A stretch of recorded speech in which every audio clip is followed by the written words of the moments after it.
We begin tonight with the question of what happens after they lose a fourth game to the San Antonio Spurs to the Miami Heat and LeBron James and Dwayne Wade and Chris Bosh and Carmelo Anthony.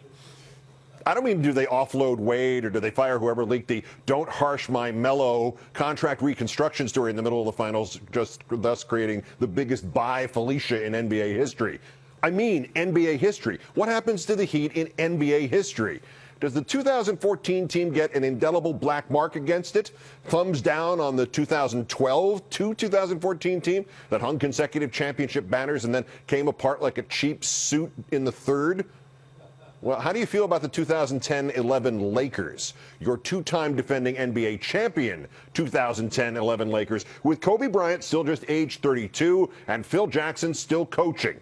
3 straight trips to the finals, lose to the Celtics, blow out the Magic, avenge themselves against the Celtics, then get swept out in the second round by Dallas. Who was on that team besides Kobe? I'll give you a second. Derrick Fisher, Pau Gasol, Ron Artest, Andrew Bynum, Odom off the bench, Derrick Caracter, Shannon Brown. Derrick Caracter, now of the Idaho Stampede of the D-League? Shannon Brown, now of the New York Knicks of the D-League? Do you remember any of these people? Bynum's a joke, Odom's a tragedy, Artest has changed his name. Are they a dynasty? Consecutive NBA titles and 3 straight appearances in the finals, one of the top 10 players in NBA history and one of the top 5 coaches. And other than those two immortals, crickets, dial tone, framed picture of a blank piece of paper. Now, this is not an exact science, and those Lakers and these Heat are not exactly an exact match.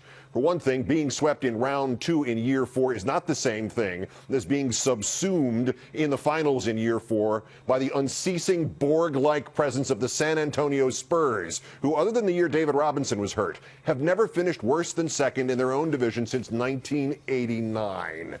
Among other things, at least technically, the series isn't over yet. Plus, look at the landscape for 2014-15, and if you had to bet on the Eastern team that gets to the finals like 355 days from now, you'd still bet on the Heat, even if Carmelo Anthony goes insane and winds up in Indiana or something. So the Heat story isn't over yet, but the 2011 Lakers story was over, and the reboot hasn't even begun in L.A., let alone getting finished.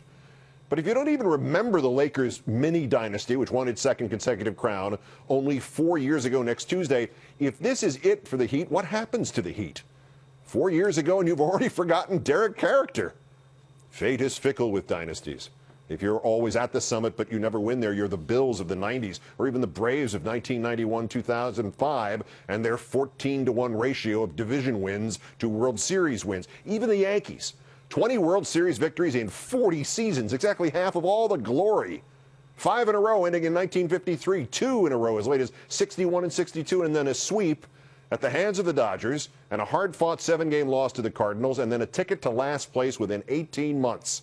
And for more than a decade in New York, what did we talk about here? The 20 for 40? No. The collapse, the folly of Johnny Keane, Dooley Womack, Yogi Berra nearly killing shortstop Phil Linz because he played his harmonica on the team bus after a loss, Mantle's bad knees, Yankee Stadium's decline, moving the team to Jersey, the Roman ruins. Who has the most Super Bowl wins in the last 8 years? What's the closest thing to a dynasty operating right now in the NFL? Yep, the Giants. I defy you to find anybody who thinks of the New York Football Giants as a dynasty. And in the 28 months since they won their second Super Bowl as whatever non-dynastic thing they are, they haven't even changed general managers, coaches, quarterbacks, wide receivers, or punters. They've been forgotten by history, and the paint isn't even dry yet. Could that kind of fate await the Heat? What if somebody gets hurt next year, or LeBron actually opts out, or some other basketball-shaped giant asteroid hits them?